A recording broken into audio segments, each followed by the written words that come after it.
ఈ వీడియోలో మనం వర్గ సమీకరణ సూత్రాన్ని ఉపయోగించి ఏదైనా ఒక సమీకరణాన్ని ఎలా పరిష్కరించాలో నేర్చుకుంటాం. ఉదాహరణ ప్రశ్న చూద్దాం. -x² + 8x = 1ను వర్గ సమీకరణం సూత్రం ఉపయోగించి పరిష్కరించండి. సాధన చూద్దాం. మనకున్న సమీకరణం ఏమిటి?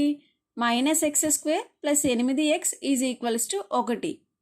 ఇక్కడ మనం వర్గ సమీకరణ సూత్రాన్ని ఉపయోగించాలంటే మనకు ఇది ax² + bx + c = 0 అనే రూపంలో ఉండాలి. అప్పుడే మనము a, b, c విలువలను గుర్తించగలం. అలాగే వర్గ సమీకరణ సూత్రం ప్రకారం x విలువ ఏమవుతుంది? x = -b ± √b² - 4ac / 2a. మనకిచ్చిన సమీకరణానికి ఈ సూత్రాన్ని ఉపయోగించి xని కనుగొనాలంటే దీన్ని ax² + bx + c = 0 రూపంలోకి మార్చాలి. కాబట్టి మనం ఏం చేయొచ్చు? ఇక్కడ ఈక్వల్ టుకి కుడివైపున 0 రావడానికి ఇరువైపులా కూడా మనం 1ని తీసివేయాలి. అంటే ఏమవుతుంది? -x² + 8x - 1 = 1 - 1. ఈ విధంగా రెండు వైపులా కూడా మనం 1ని తీసివేస్తాం. అప్పుడు ఏమొచ్చింది? -x² + 8x - 1 1 - 1 అంటే ఎంత? 0 = ఎంత? 0. ఇప్పుడు ఈ సమీకరణాన్ని ax² + bx + c = 0తో పోల్చి చూస్తే a విలువ ఎంతుంది? x² యొక్క గుణకం ఏముంది? -1. అంటే a ఎంత వచ్చింది? -1. అలాగే bx ఇక్కడ ఏముంది? 8x. అంటే b విలువ ఎంత? 8. అలాగే c విలువ స్థిర పదం ఏముంది మనకి? -1. ఇప్పుడు మనం ఈ విలువలను వర్గ సమీకరణ సూత్రంలో ప్రతిక్షేపించి x విలువను కనుగొందాం. అంటే ఏమవుతుంది? x -b. b విలువ ఎంత? 8. కాబట్టి ఏమవుతుంది? -8 ± b² అంటే 8² - 4ac. 4 a అంటే -1, c అంటే -1 / 2 a అంటే ఎంత? -1 ఏమవుతుంది? -8 ± 8² అంటే ఎంత? 64 -4 -1 అంటే ఎంత? -, అలాగే 1 × 1 1 కాబట్టి 1 అవుతుంది. అందువల్ల 4 × 1 ఏమవుతుంది? 4 / 2 -1 అంటే ఎంత? -2. దీన్ని మరింత సరళీకరిస్తే ఇది ఏమవుతుంది? -8 ± 64 - 4 అంటే ఎంత? 60. కాబట్టి √60 /-2. ఈ విలువలను గణన చేయడానికి మనకి ఇక్కడున్న √60ని సులువుగా రాసుకోవడానికి ప్రయత్నిద్దాం. దానికోసం ఏం చేద్దాము? √60ని సరళీకరిద్దాం.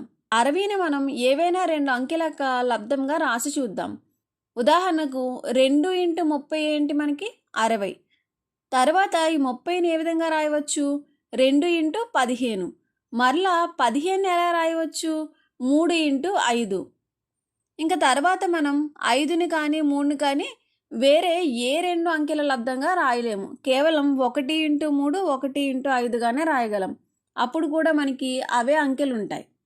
వీటి నుండి √60ని ఏ విధంగా రాసుకోవచ్చు?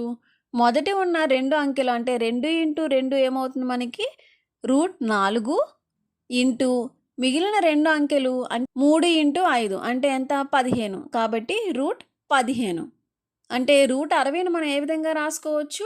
2 √15. ఈ విధంగా వచ్చిన √60 2 √15 యొక్క విలువను x విలువలో ప్రతిక్షేపించగా మనకి ఏమవుతుంది? -8 ± √60కి బదులుగా 2 √15 రాసుకుంటే /-2.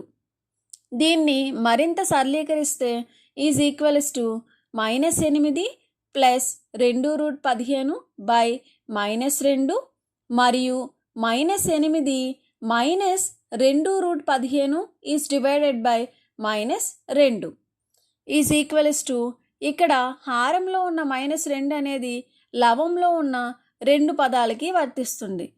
కాబట్టి is equals to -8/2 plus 2√15 is divided by -2. మరియు అదేవిధంగా దీన్ని కూడా మనం ఎలా రాసుకోవచ్చు? -8/-2 మైనస్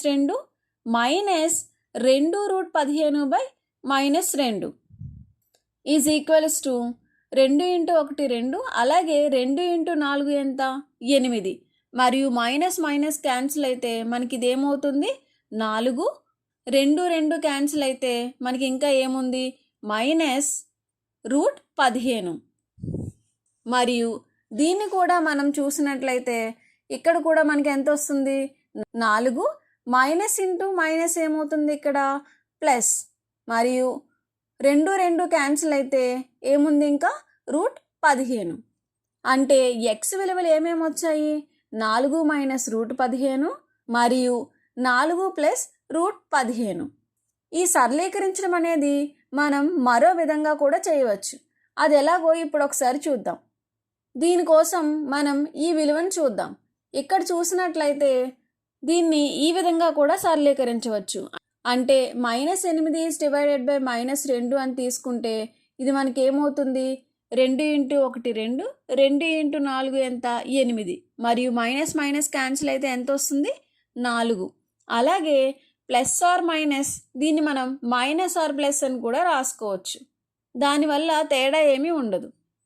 అలాగే ఇక్కడ లవంలో ఉన్న రెండో పదాన్ని తీసుకుంటే 2 ఈజ్ డివైడెడ్ బై 2 అంటే 2 క్యాన్సిల్ అవుతుంది. అప్పుడు మనకి ఇంకా ఏముంటుంది? √15. అంటే ఇప్పుడు దీన్ని ఎలా రాసుకోవచ్చు? ఈజ్ ఈక్వల్స్ టు 4 మైనస్ √15 మరియు 4 ప్లస్ √15. ఈ విధంగా కూడా మీరు సరళీకరించవచ్చు. చివరిగా మనకి ఎక్స్ విలువలు ఏమేమి వచ్చాయి? 4 మైనస్ √15 మరియు 4 ప్లస్ √15.